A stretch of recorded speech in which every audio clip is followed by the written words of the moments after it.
Olá, mulheres abençoadas, tudo bem com vocês? Esse é o áudio 9 da biografia de John Bunyan. Até o mais elevado tema nunca foram tão bem colocados pelo autor.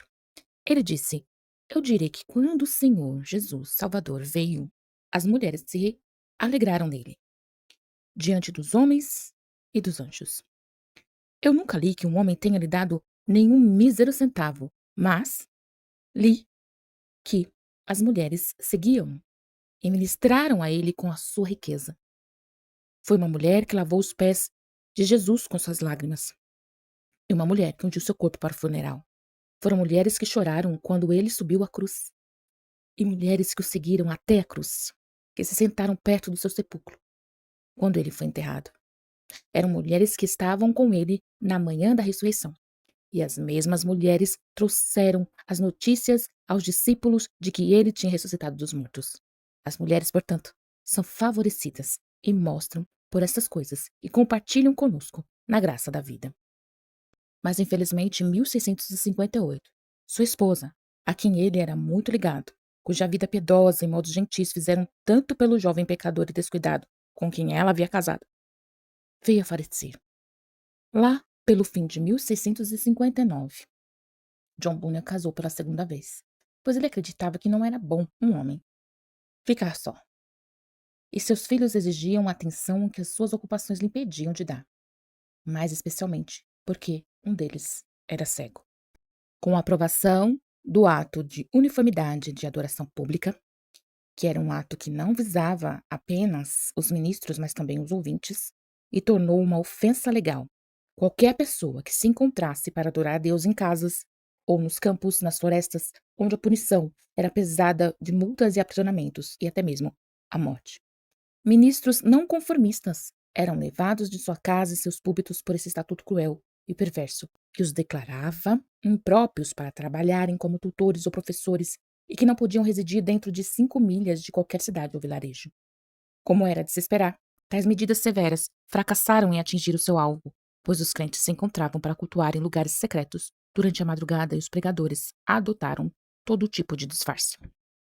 Como Bunyan era pobre, não havia muita esperança partilhar uma bela multa no caso dele, e por um tempo isso o salvou das atenções dos informantes.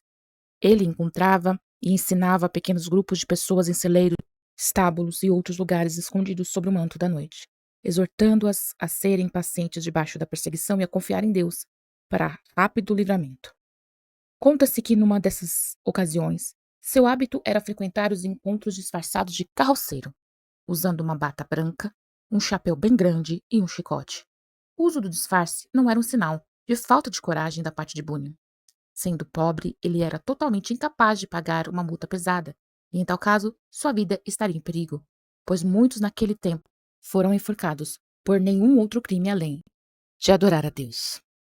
Um aprisionamento longo era certo, e ele não era homem de se conformar ou de encerrar o exercício do que considerava uma tarefa solene.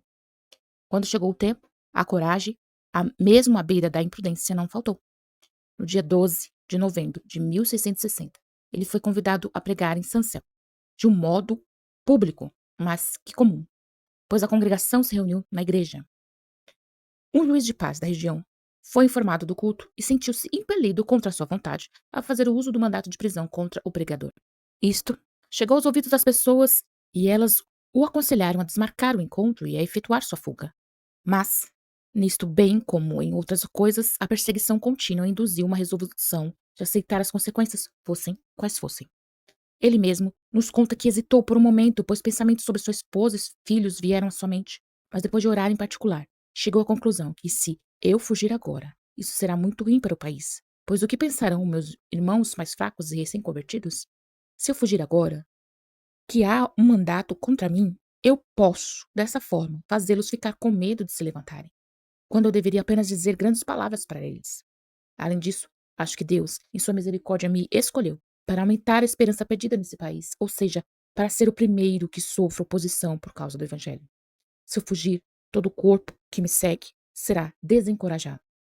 E além do mais, penso que o mundo aproveitaria a ocasião de minha covardia para blasfemar contra o Evangelho e para ter alguma base para suspeitar de mim e de minhas profissões mais do que eu desejaria.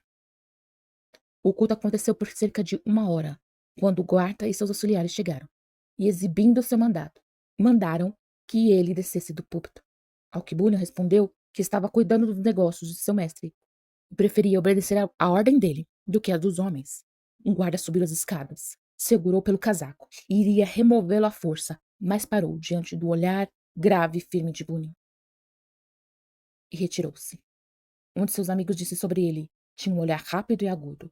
Seu semblante era grave e tinha algo de terrível para aqueles que não possuíam temor de Deus. Como conta o próprio Bunyan, temia Deus e honrava o rei. Então ele obedeceu às ordens em nome do rei, para descer e acompanhou o guarda até a casa do juiz. Como este não estava em casa naquele dia, a palavra de um amigo de Bunyan foi tomada de que ele estaria lá na manhã seguinte. Esse juiz parece ter sido um homem bom e justo, e se sentiu mal em ter que pôr em prática os atos de perseguição e somente o fez, quando não podia agir de outra forma. Uma circunstância que mostra o modo semipúblico no qual o culto de Sansel estava sendo conduzido. O juiz decretou que ele ficaria em liberdade, desde que tivesse certeza de que não mais pregaria.